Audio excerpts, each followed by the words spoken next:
leave the conversation and something follows you out. Not a thought, not a memory, something heavier.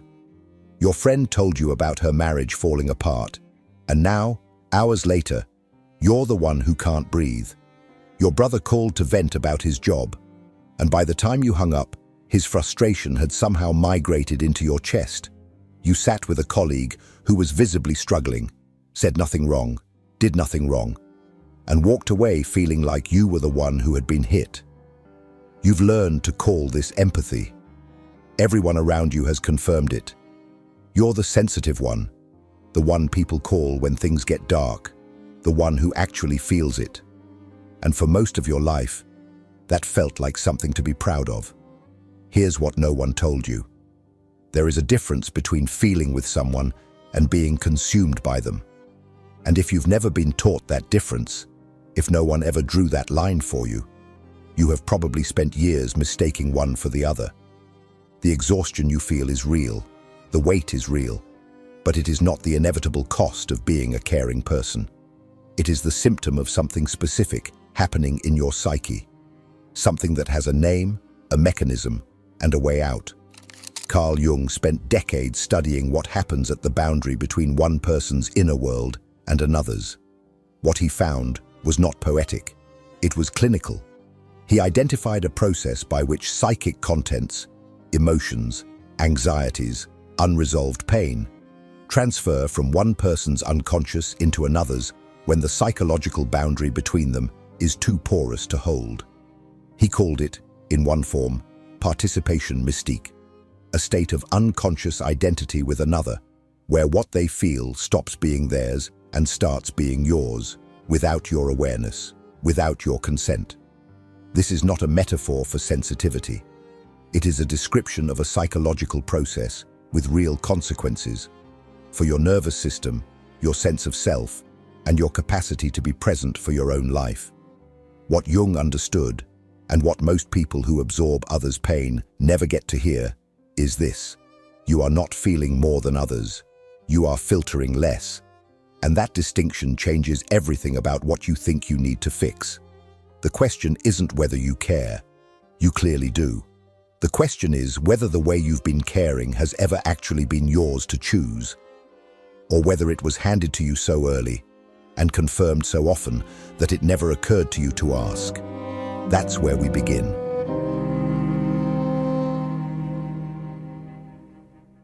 Most people assume that feeling another person's pain deeply is simply what empathy looks like at its most developed. The more you feel, the more evolved you are. The more another's suffering lands in your body, the more you must care. This is the story, and it is wrong. Jung identified something that cuts directly against this assumption.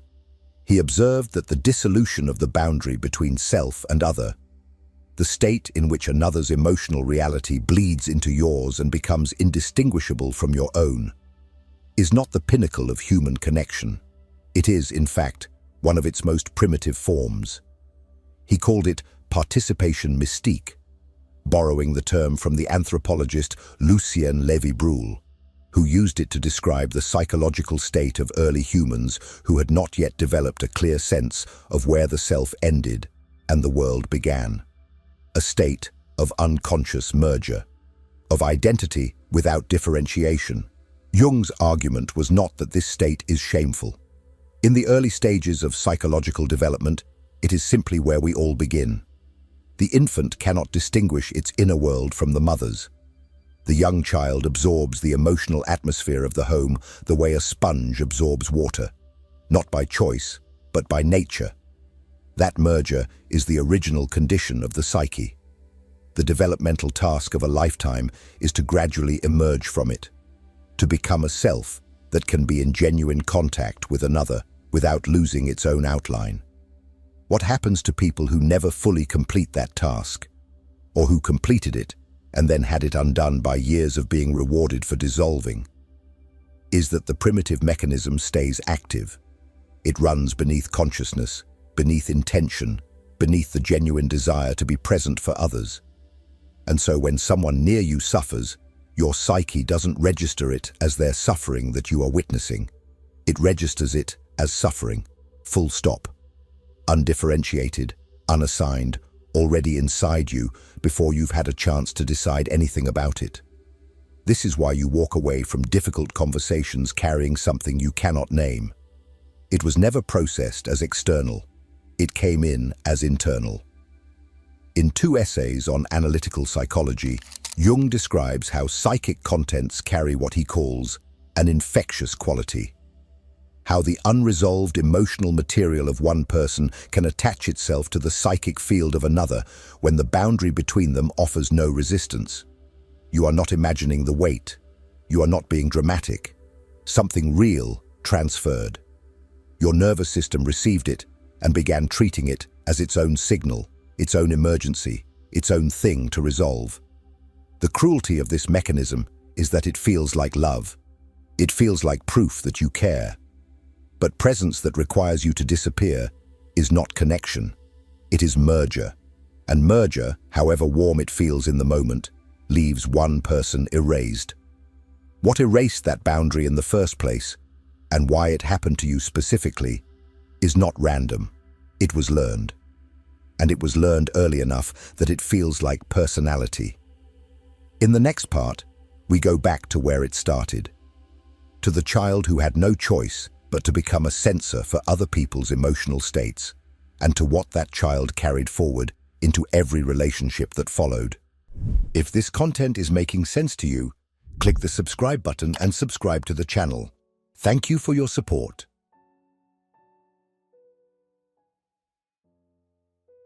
There is a common assumption that people who absorb others' pain are simply born more sensitive, that it is temperament, wiring, some constitutional excess of feeling. And while sensitivity plays a role, that explanation stops too soon. It lets the real mechanism off the hook. Jung was precise about this.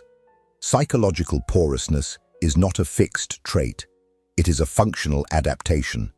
It develops in response to a specific kind of environment, one where the emotional unpredictability of the people around you made it necessary, even urgent, to track their inner states with extraordinary precision. Think about what it means to grow up in a home where an adult's mood determines the safety of the room, where you learn to read the weight of footsteps on the stairs, the particular silence that precedes an outburst, the quality of a glance that tells you tonight will be difficult before a single word is spoken. In that environment, attuning to the emotional state of others is not sensitivity. It is survival. The child who can sense the shift in a parent's affect before it erupts has a real advantage. That radar is protection. The problem is that the nervous system does not automatically retire a survival strategy when it is no longer needed. What was adaptive at 7 does not clock out at 30. The hypervigilant attunement that kept you safe in childhood continues to operate in adulthood. In your friendships, your relationships, your workplace. Scanning constantly, absorbing constantly, treating every nearby emotional disturbance as relevant data that requires a response from you. And here is what makes it so difficult to see. It does not feel like fear. It feels like care. The mechanism that began as a way to monitor danger evolved into a way of relating. And somewhere in that evolution, it got mistaken for a virtue. You stopped being someone who had learned to track others out of necessity and became, in your own mind and everyone else's, someone who simply cares more deeply than most. In 2 essays on analytical psychology, Jung describes how the individual psyche, when it has not been allowed to differentiate, to develop its own contours, its own boundary, its own sense of interior life as distinct from the collective emotional field, remains in a state of participation, mystique, with its environment, not by choice, by developmental circumstance. The child who was never permitted to have an inner world that didn't serve the regulation of someone else's never fully learned where they ended, and the other began. That child grew up, but the boundary didn't grow with them. What this means in practice is something you have probably felt but never had language for. The sense that you do not always know, in the middle of an emotionally charged conversation, which feelings are yours and which arrived from somewhere else. The anxiety that appears after a difficult phone call and takes hours to lift. The low-grade depletion at the end of days when, objectively, nothing happened to you. Notice that. Not as self-pity, as information. Your system is still running the original program, absorbing, processing, carrying. The question is not whether you are capable of something different. The question is whether you have ever been shown what different actually looks like. That requires understanding exactly what is happening inside you when the transfer occurs. The mechanism Jung named, with a precision that most modern psychology has still not fully absorbed. That is where we go next.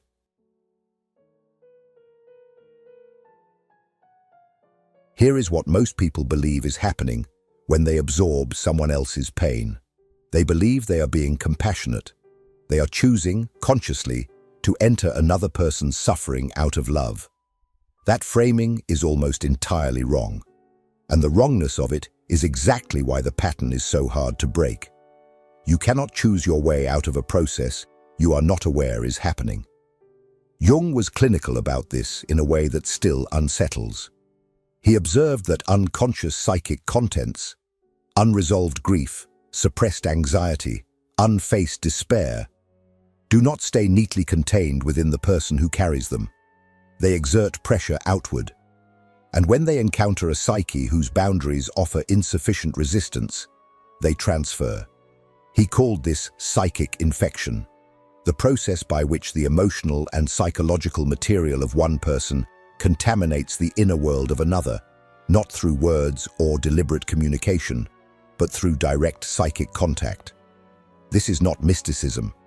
It is a description of something observable in clinical settings, in close relationships, in any room where one person's unprocessed interior life is large enough, and another person's defenses are porous enough. The infection does not announce itself.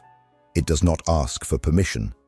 It moves the way contagion moves, silently, structurally, beneath the level of conscious exchange.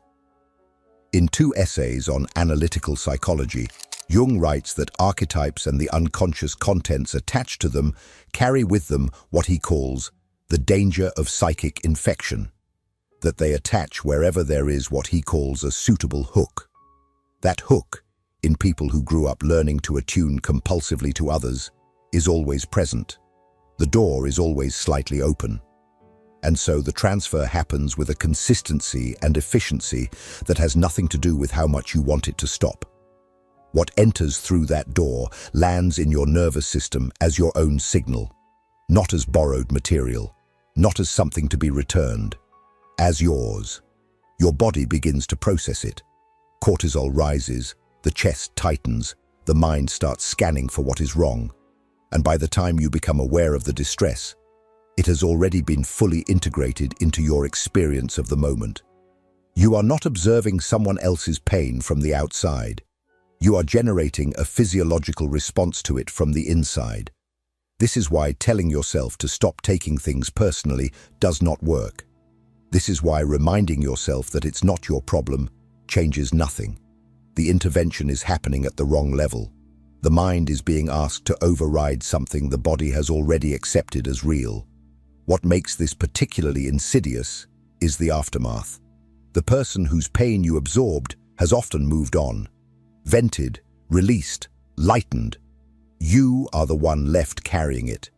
You become, functionally, a container for emotional material that was never yours to process, paying a physical and psychological price for suffering that belongs to someone else's story.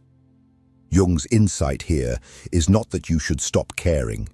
It is that caring from a merged state is not actually caring. It is drowning alongside someone and calling it rescue. Genuine presence for another person's pain requires that you remain a separate person while witnessing it. That separation is not coldness. It is the only condition under which you can be of any real use. But remaining separate requires something most people in this pattern have never developed. A stable enough sense of their own psychological identity that contact with another's pain does not immediately collapse the distance between you. That stability has a name in Jung's framework, and it begins with understanding what you have built your identity around and what it has cost you. That is what the next part is about. If what you're hearing resonates with you, you'll find real value in my ebooks.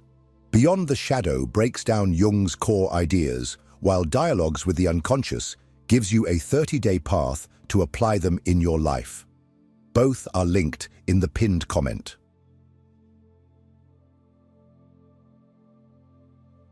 There is something that needs to be said plainly, because most people in this pattern will resist it. Absorbing other people's pain is not just something that happens to you. At some point, it became something you organized your identity around. And that distinction matters enormously. Jung's concept of the persona, the mask the psyche constructs to interface with the world, is not about deception. It is about survival and belonging. We all build personas. We learn early which version of ourselves receives love, approval, safety. And we lean into that version until it stops feeling like a version and starts feeling like the truth of who we are. For people who grew up in emotionally volatile or demanding environments, the version that received love was almost always the one that was attuned, available, self-effacing.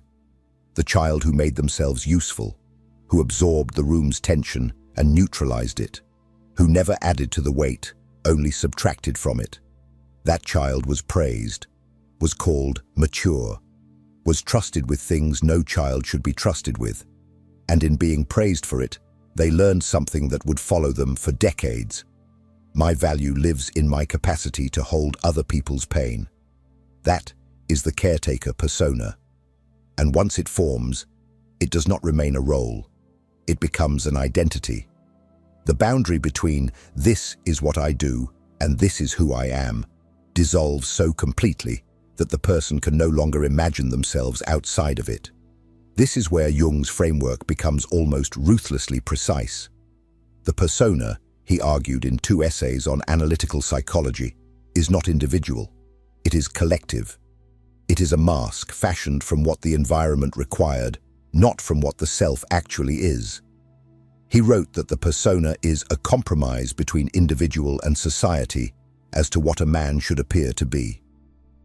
When that compromise is struck in childhood, under emotional duress, the true self, what Jung called the individual self, gets buried beneath it, and the person spends their adult life performing a role they never consciously chose, for an audience that may no longer even be watching. The cost is specific. You stop knowing what you actually feel when no one else needs anything from you. Silence becomes uncomfortable because it offers no one to attune to, no signal to read, no pain to absorb. And without that, you don't know what to do with yourself. Your relationships organize around your function rather than your presence.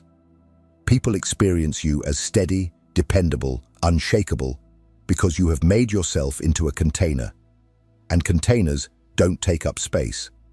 And here is the line that most people in this pattern cannot bear to sit with. You have confused dissolving with caring. You have mistaken the absence of a self for the presence of love.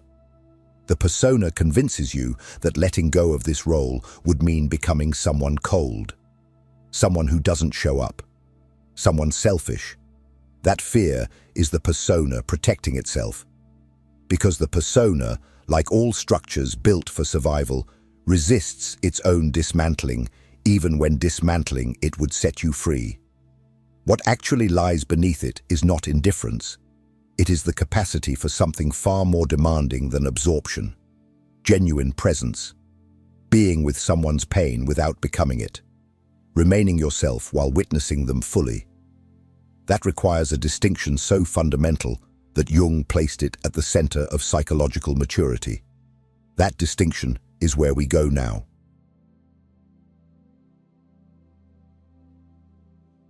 Most people who absorb others' pain believe that the alternative is feeling less, that if they stopped carrying the weight of everyone around them, something essential would be lost, some warmth, some depth, some proof that they are not like the people who never showed up for them.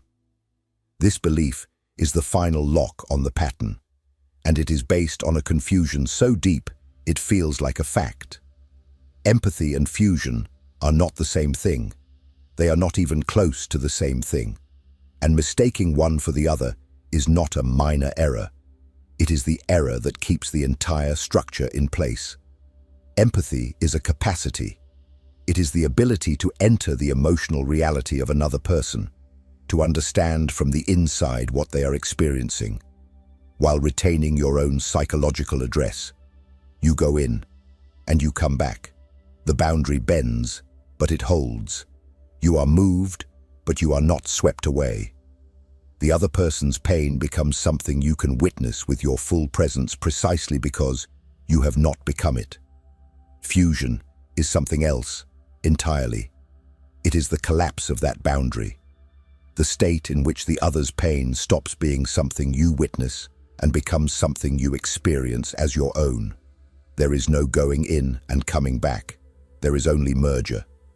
And in that merged state, you are not actually more present for the other person. You are less, because you have disappeared. This is what Jung meant when he insisted that genuine presence for another's suffering requires individuation, the ongoing process of becoming a distinct, differentiated self, not a self that is closed off or defended, a self that is defined enough to remain itself under pressure. Without that definition, contact with another's pain does not produce connection. It produces dissolution. And dissolution, however it feels from the inside, does not help anyone. Think about what actually happens when you fuse with someone's pain. They speak, you absorb, the weight transfers.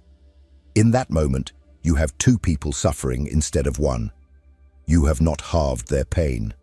You have doubled the suffering in the room, and added to it the particular exhaustion of someone who is processing emotion that was never theirs to process. The person across from you does not receive your presence. They receive your collapse. And at some level, they feel it. The person who has developed genuine empathy, who can be fully with another without merging, offers something categorically different. They offer a stable presence, a witness who does not flinch, does not absorb, does not need to be managed in return. Someone who can hold the weight of what they are hearing without becoming it. That steadiness is not distance. It is the most demanding form of care there is. Jung was unambiguous about what this requires. It requires that you know where you end. It requires that you have an interior life, distinct enough from the people around you that their emotional weather does not automatically become yours. It requires, in short, that you have completed enough of the work of individuation to be genuinely separate, not emotionally unavailable, but psychologically present as yourself, rather than as an extension of whoever needs you most. The practice this points toward is unglamorous and specific. When you feel the pull, the familiar current that draws you into another's emotional state, pause before following it, not to suppress it, to locate yourself first. Ask, with genuine curiosity, what was I feeling before this conversation began? What is mine here, and what arrived from somewhere else? That question, asked honestly and repeatedly, begins to rebuild the boundary that was never properly formed. It does not make you colder, it makes you real. And when you are real, when you are actually there, as yourself, distinct and present, what you can offer another person changes entirely. That is what remains when the fusion ends. That is what this video has been building toward. And it is more than you have probably let yourself imagine.